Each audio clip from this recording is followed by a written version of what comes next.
अस्सलाम वालेकुम स्टूडेंट्स। आज हम फिज़िक्स की 9th क्लास की फ़िज़िक्स के यूनिट नंबर 2 काइनेमैटिक्स को स्टडी करेंगे। काइनेमैटिक्स क्या होता है? आज इसकी हम डेफिनेशन देख लेते हैं, क्या होता है ये। Kinematics is the study of motion of an object without discussing of the causes of motion. ठीक है, काइनेमैटिक्स हमारे पास जो है, हम उसके अंदर स्टडी करते हैं मोशन ऑफ ऑब्जेक्ट को, मतलब किसी ऑब्जेक्ट की मूवमेंट को। ठीक है, हमने ये स्टडी नहीं करना कि वो मूवमेंट क्यों हो रही है, किस लिए हो रही है, उसको होना चाहिए या नहीं होना चाहिए। हमने जस्ट ये स्टडी करना है कि ऑब्जेक्ट की मूवमेंट हो रही है। ठीक है, हमारे पास यहाँ पे काइनेमैटिक्स की 2 टाइप्स हैं। एक हमारे पास रेस्ट है, एक हमारे पास मोशन है। हम जानते हैं कोई भी चीज़ जो होगी वो स्टॉप होगी, नहीं मूव कर रही होगी, तो उसको हम रेस्ट बोलते हैं। और अगर कोई चीज़ मूव कर रही हो, उसको हम क्या बोलेंगे, वो चीज़ किस में है, मोशन में है। ठीक है, अब रेस्ट की डेफिनेशन हमारे पास क्या है। Rest is when an object does not change its position with respect to its surrounding. ठीक है, जब एक ऑब्जेक्ट जो है वो अपनी पोजीशन चेंज नहीं करता अपने सराउंडिंग के अकॉर्डिंग, तो उसको वो ऑब्जेक्ट किस में होता है, रेस्ट की हालत में होता है। इसी तरह हमारे पास ऑब्जेक्ट है, वो क्या करता है, अब motion is when on object change its position with respect to its surrounding. ठीक है, एक ऑब्जेक्ट जो है वो क्या करता है, अपने सराउंडिंग के अकॉर्डिंग क्या करता है, पोजीशन अपनी चेंज करता है, एक से दूसरी जगह मूव करता है, तो उसको क्या बोलते हैं, मोशन। ठीक है, रेस्ट की हमारे पास क्या है कि object has zero velocity and zero acceleration. जब एक चीज़ रेस्ट की हालत में होगी, स्टॉप होगी, तो उसका ना कोई एक्सेलरेशन होगा, ना उसमें कोई वेलोसिटी होगी। इसी तरह अगर हमारे पास कोई चीज़ मोशन में है, तो उसका क्या होगा, उसकी कोई ना कोई वेलोसिटी भी होगी और उसका कोई ना कोई एक्सेलरेशन भी होगा। ऐसा नहीं है कि दोनों ज़ीरो, ऐसा ज़ीरो नहीं होगा, क्योंकि मोशन में है, बॉडी मूव कर रहा है, तो उसकी वेलोसिटी और एक्सेलरेशन होगा। एग्जाम्पल हमारे पास ये है कि park car, the car stay in the same position and does not move. ठीक है, एक कार है हमारे पास, जो कि हमने उसको क्या किया है, एक जगह पार्क किया हुआ है। अब वो कार क्या है, एक जगह से दूसरी जगह मूव नहीं कर रही, वो क्या है, एक ही जगह पे रुकी हुई है, तो वो क्या है, रेस्ट की हालत में है।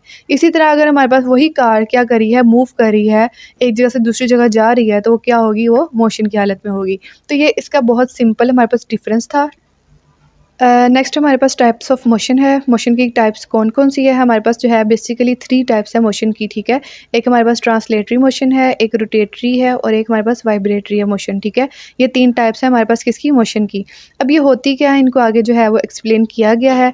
फर्स्ट ऑफ ऑल हमारे पास क्या है, ट्रांसलेटरी मोशन है, body move along the line without any rotation. ठीक है, एक बॉडी है हमारे पास, वो क्या कर रहा है, एक लाइन में मूव कर रहा है, इधर उधर जाने की बजाय वो क्या कर रहा है, सिर्फ एक ही लाइन में मूव कर रहा है, उसको हम क्या बोलेंगे, ट्रांसलेटरी मोशन बोलेंगे।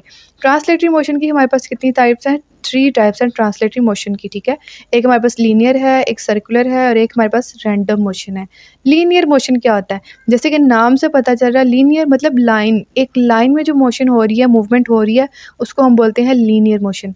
इसी तरह हमारे पास सर्कुलर है, सर्कुलर से क्या पता चल रहा है कि कोई भी मूवमेंट किस में हो रही है, एक सर्कल में हो रही है, उसको हम क्या बोलेंगे, सर्कुलर मोशन बोलेंगे। इसी तरह हमारे पास रैंडम मोशन है, रैंडम का क्या मतलब होता है कि बेतरतीब मूवमेंट। ठीक है, नहीं पता चल रहा है कि सीधा या इधर को है, कोई डायरेक्शन नहीं है, उसकी बेतरतीब मूवमेंट को क्या बोलते हैं, हम रैंडम मोशन बोलते हैं। इसकी एग्जाम्पल हमारे पास क्या है, motion of the aeroplanes in the air. ठीक है, अगर हम अक्सर देखते हैं कि आसमान पे जहाज़ जा रहा होता है, ठीक है, वो एक ही मूवमेंट में जा रहा होता है, वो ऐसा नहीं होता है कि कभी इधर जाए या उधर जाए या सर्कुलर में मूव करे, वो एक ही लाइन में, उसका एक ही रूट होता है और एक ही लाइन में जाता है।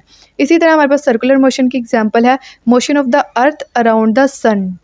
क्या होता है कि हमारे पास सन है, उसके इर्द गिर्द जो अर्थ की मूवमेंट है, उसको हम क्या बोलेंगे, सर्कुलर, क्योंकि हमारे पास जो अर्थ की मूवमेंट है सन के सराउंडिंग में, वो क्या है, सर्कुलर फॉर्म में है। ठीक है, इसी तरह हमारे पास रैंडम मोशन की एग्जांपल है, motion of the birds and insects. ठीक है, आपने अक्सर देखा होगा कि जब हम लाइट जलाते हैं, तो अक्सर जो है वो गर्मियों में लाइट के इर्द गिर्द क्या होते हैं, इतने सारे इंसेक्ट्स इकट्ठे हो जाते हैं, वो क्या कर रहे होते हैं, आपस में मूव कर रहे होते हैं, हमें नहीं पता चल रहा होता कि कौन सा इंसेक्ट किधर मूव कर रहा है, वो क्या कर रहे होते हैं, आपस में रैंडम मूव कर रहे होते हैं, उसको हम क्या बोलेंगे, रैंडम मोशन। ठीक है।